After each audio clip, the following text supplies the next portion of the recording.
All my life, I've been surrounded by wells, not the kind dug into the earth. I'm from the city, so the only things I know about digging in the earth is subways, tunnels, and sewers. But a different kind of well.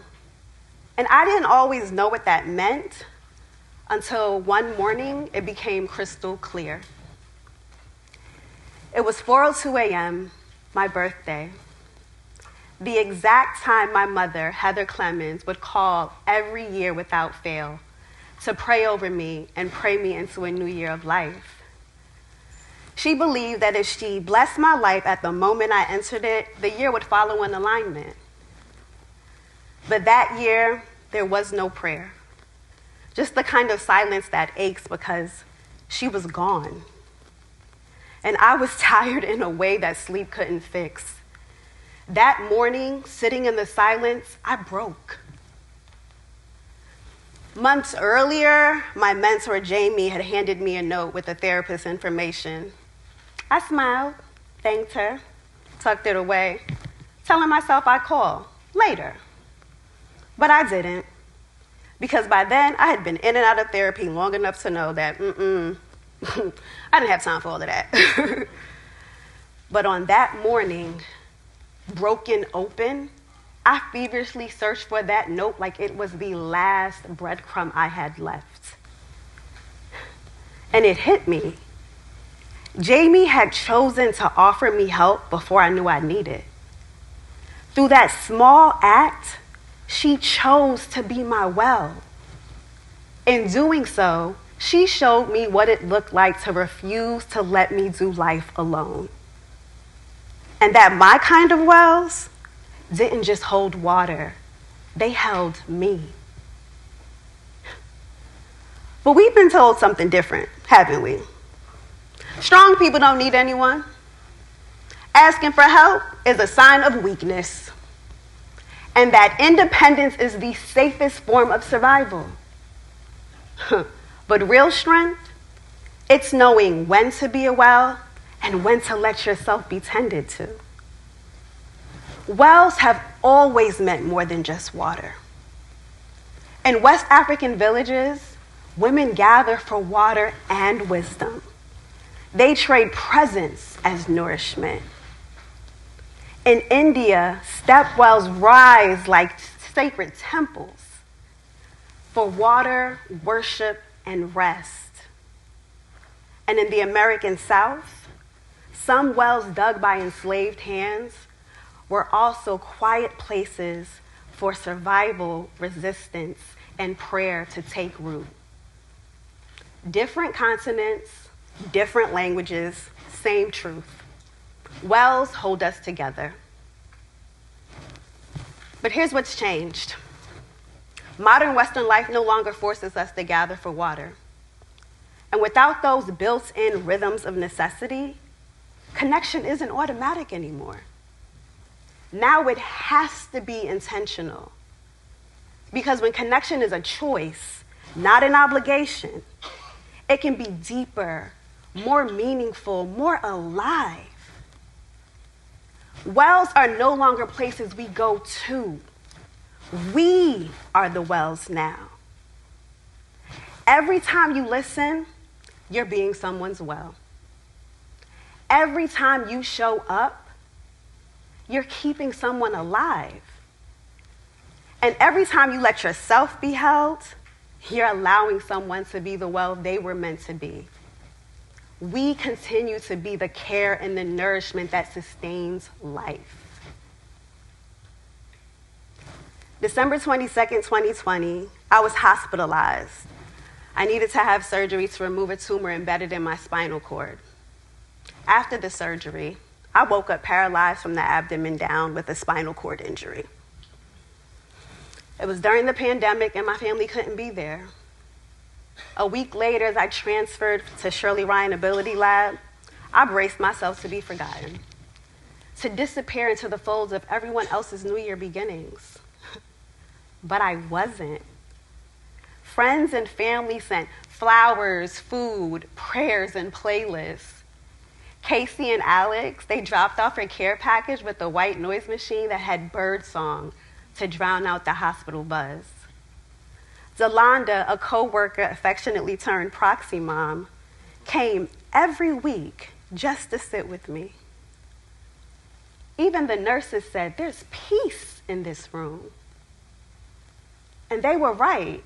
That peace wasn't accidental.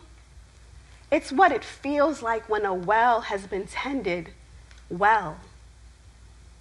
The care so present, even others sense it. Over the years, by tending the wells of others, I had helped keep them cared for. And when I needed it most, they were able to care for me. That's the beauty of tending the wells. The care remains. But wells just aren't present when life is falling apart. They're also there when life is full too. Every month, I connect with a group of women. We call ourselves the Seventh Bloom. We aren't gathered by crisis. We aren't coming together because something has gone wrong. We gather because life is still moving and we don't want to move through it alone. We gather because we want to breathe, to eat good food. Always enough for leftovers. And I know, I'm no bigger than a minute. But I love to eat. We gather to be fully seen without needing to perform or produce. No one asks for resumes. No one measures worth by productivity. They see me. And that kind of presence doesn't just hold you, it frees you. These women remind me that by being each other's wells and tending wells, that's not only for the breaking, it's also for the moments full of joy too.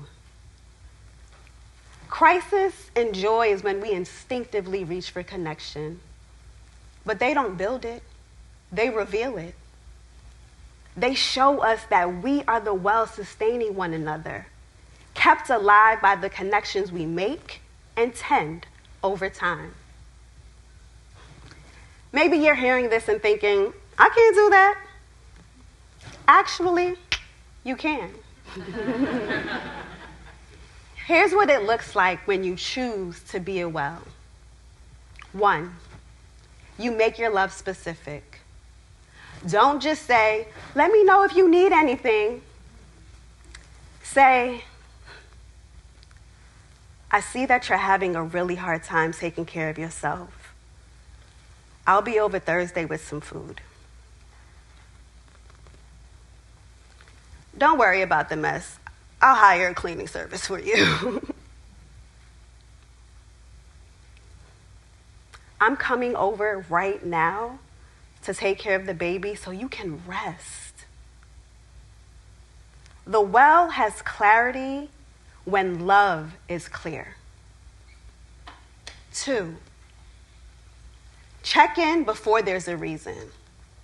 When someone crosses your mind, there's a reason. Reach out immediately. 3, practice unperformed presence. You don't always have to fix everything, little Miss Olivia Pope. Sometimes it's enough to just be there. 4, create rituals of connection. Monthly dinners, Friday afternoon check-ins. Prioritize connection and schedule it. And while this next one is so very hard, but it's the most important, receive, love, and care. Say yes to those who want to show up for you and be your well. You are worthy of being cared for. Full stop. I used to think my mother was weak. She leaned on people. She asked family and friends for help. She cried without shame. I thought strength meant walking away with dry eyes. But after she was killed in a car accident, I saw the truth. Heather Clemens was never weak. She was strong enough to be a well and strong enough to know when to let others tend to her. Tethered by kin, cradled by community. She didn't survive because she stood alone. She survived because she was sustained. Now that you've chosen to be a well, yes? Yes. Great. Let's be connected on purpose. To make caring for one another strategy. Because when your time comes, when you are the one unraveling at 4:02 a.m., it won't be the crisis that defines you. It will be your wells. The ones you've been tending to, the ones you've let show up for you, and the ones you've become for them. In these times we are in, wells are needed more than ever. Tend the well. Be the well. Thank you.